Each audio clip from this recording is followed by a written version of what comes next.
Hey folks, Kevin here. Well, it's April 14th, 2024, so it's a couple of days after transplanting the serviceberry bushes or trees.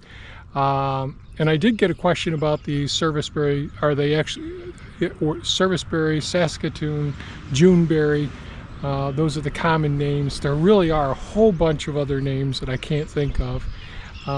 And asked, geez, are they considered a tree or a bush? I think of them as a native high bush, sort of like our native high bush blueberry plants that get multi-stem from the root crown up. But can you train them as a single tree at all? Yes, I've done it with sand cherries and other plants and all. But I prefer to have them as multiple stems coming up from the root crown, and they will send out side shoots and be like root suckers coming up as well. So I think of them more as like a big bush as well, sort of like the way the fig trees will come up as well, or elderberry bushes.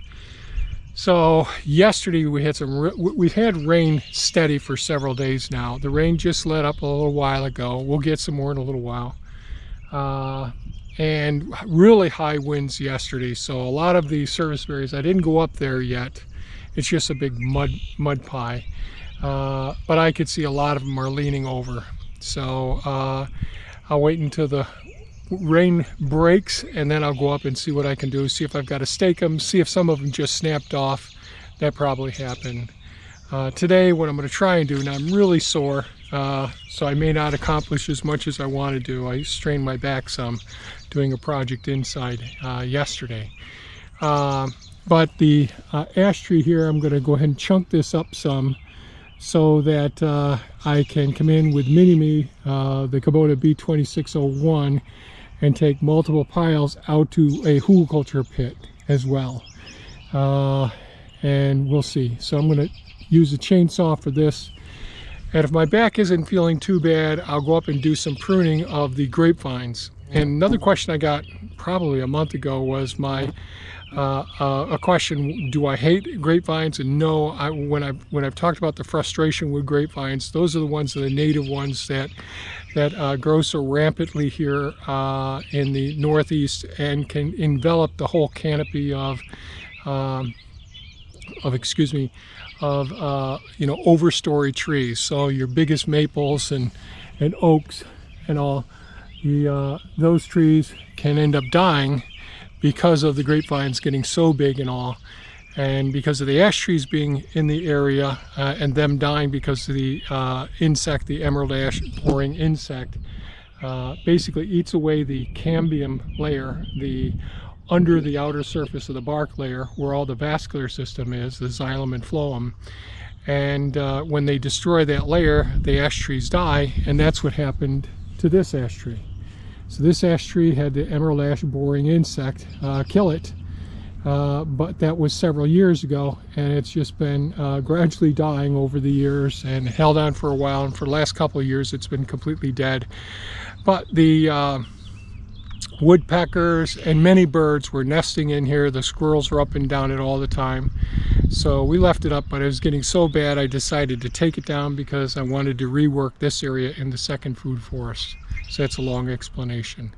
So the grapevines. So we had some problems with black rot with the fungal disease with grapevines in the past, and we got that under control, and it started creeping back a little bit last year because I just never got to pruning them the season before, and I didn't prune them this last fall, and so I've got to prune them pretty heavy, and I think I'm going to transplant those up into the third food forest as well so I can do some more work in the second food forest. I hope that all makes sense.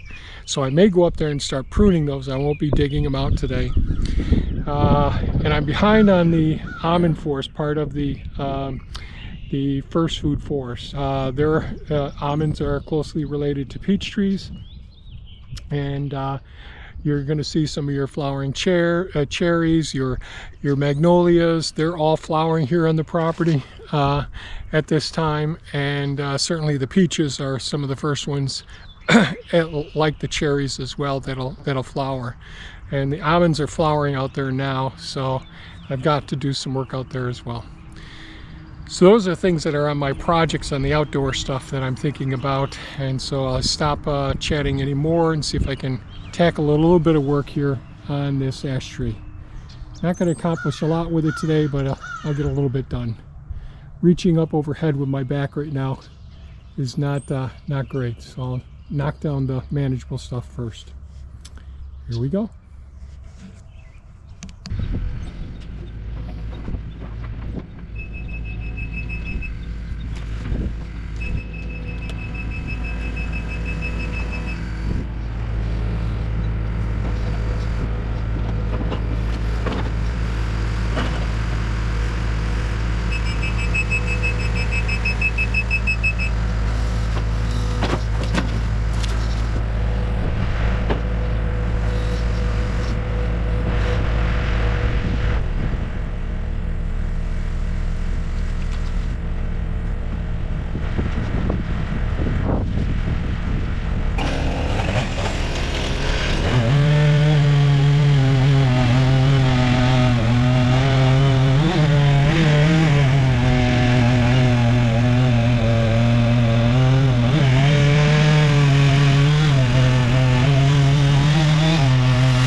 Well, not everything goes as planned. The GoPro battery that I put into one of my old Hero 7s appears to be a defective battery because I had it charged, but I don't think it recorded anything. We'll see. So I did, I was successful cutting up all the limbs off of the dead ash tree that was here. And then I used Elon to take the main trunk and bring that out back to where the wood pile is. Then I came back and grabbed the root ball and brought that down to where the beaver dam is. And unfortunately, it looks like the water levels were so high and the beaver have been building up the dam so much that it's taking out the roadways down there. So fortunately, I had Elon with me, and I pressed down on some of the dam that's in the spillway, where the beaver have built a dam over the spillway that I have to keep going out and either take a little bit out or compress it with the bucket of the excavator. All right, this is a brief interruption of the video. I decided to come down here by the beaver ponds. The upper beaver pond up there is doing pretty darn well. It is all of the spillways are going full capacity, so I think we're okay as long as we don't get some torrential downpours. But when I came down here and put the big root ball up over there some, this was going, this is one of the secondary routes that the beaver come across, but not commonly. I'll go up to the next one.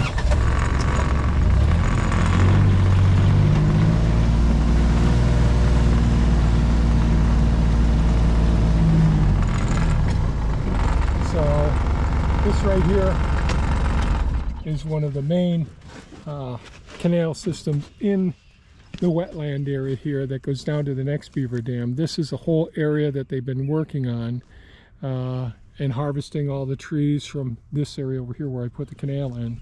So this was washing, just running right over here. If I hadn't lowered the dam wall a little bit, I think we might have lost this whole section like we have in the past, and that would not be good. But that's where the tree stump is. I turned it, inverted it, set it right there.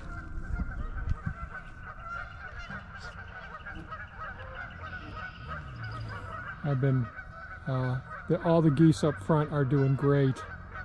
They're getting really used to us, so they aren't bothered too much by me working up there. But, and I'll show you another spot. That was 3 more spots that were overflowing.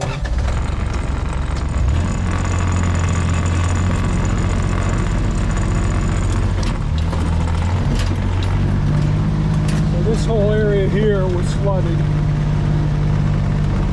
it was just rushing down over in here, down into this direction. The beaver have really been working over there a lot.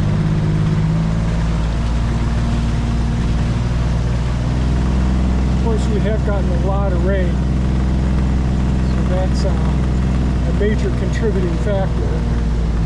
I'll show you this.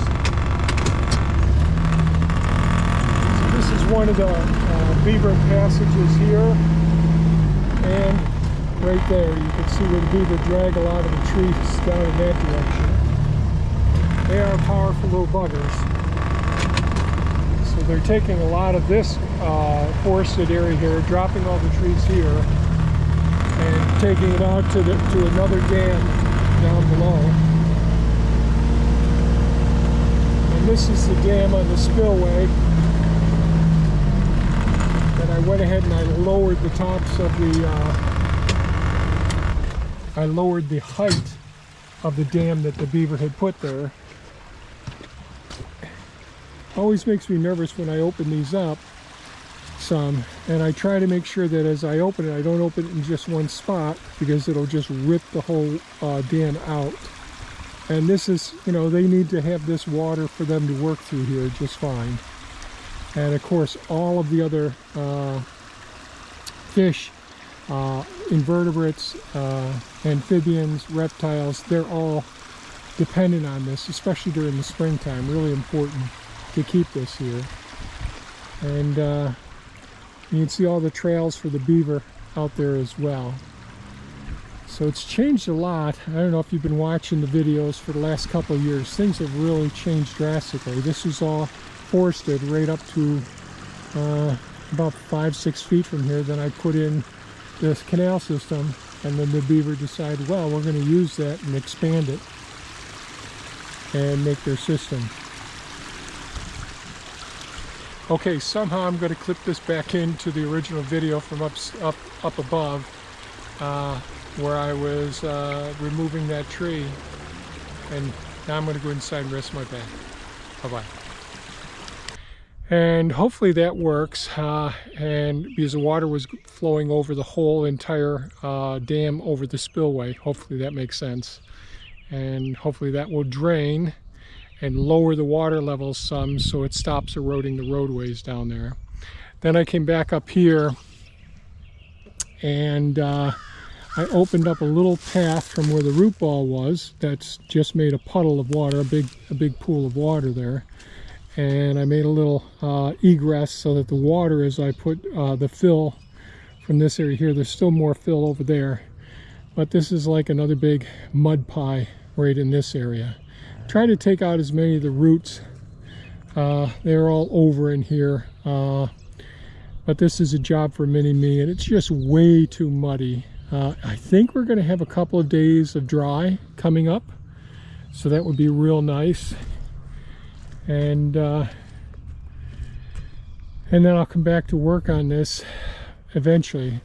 That's a female persimmons there, and I'll probably put that up in the third food forest as well, and try and work on this area. But this is going to be one really soft spot this whole summer, because it's nothing but, you know, 3.5 foot, 4 foot of nothing but mud right now. I was able to get a lot of it pushed up to go on out into the swale system there.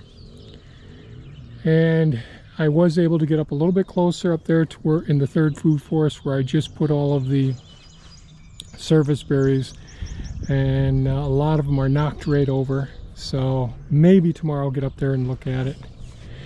And my back is super sore right now, so I'm going to call it quits for the day and not get up to the grapevines. I did check them out. The buds are swelling, but they're not quite there yet. So I really have a few days to get that done. So that's it for today's video. Sorry, I don't think too much showed up on video. But at least that's a status update. Thanks so much for watching. Stay safe and take good care of yourselves. Bye-bye now.